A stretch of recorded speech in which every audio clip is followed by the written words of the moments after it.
కన్యా రాశి దుర్వాగడ్డి తేనె నీటిలో కలిపి శివలింగానికి అభిషేకం చేయాలి. బిల్వపత్రాలు శివలింగం మీద ఉంచాలి. తులా రాశి మహాదేవునికి పెరుగుతో అభిషేకం చేసి శివాష్టకం పఠించండి. నల్ల పువ్వులు సమర్పించండి. వృశ్చిక రాశి రుద్రాష్టకం పఠిస్తే కష్టాలన్నీ తొలగిపోతాయి. బెల్లం పెరుగుతో అభిషేకం చేయాలి. గులాబీ పువ్వులను బిల్వపత్రాలను శివుడికి సమర్పించాలి. ధనుస్సు రాశి పాలతో అభిషేకం చేయాలి. శివలింగానికి గంధం పూయాలి. పసుపు పూలతో పూజ చేయాలి. పాన్ సమర్పించాలి.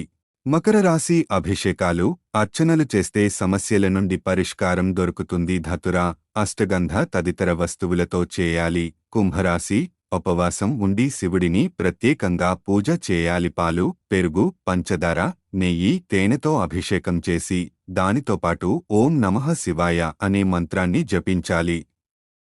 మీనరాశి తేనె గంగాజలంతో పండ్ల రసంతో అభిషేకం చేయాలి. ఓం భవేశ్వరాయ నమః అనే మంత్రాన్ని జపించండి. ఇలా చేయడం వల్ల అన్ని రాసుల వాళ్ల కోరికలు నెరవేరుతాయి. మేషరాశి శివరాత్రి రోజున లింగాష్టకాన్ని జపించాలి. ఎర్రటి పువ్వులు ఎర్రచందనం ఎర్రని రంగులో ఉండే పండ్లను సమర్పించాలి. వృషభరాశి మల్లెపూలతో పూజ చేయాలి. రుద్రాష్టకం చదువుకోవాలి. మిథున రాశి శివలింగానికి జలాభిషేకం చేయాలి.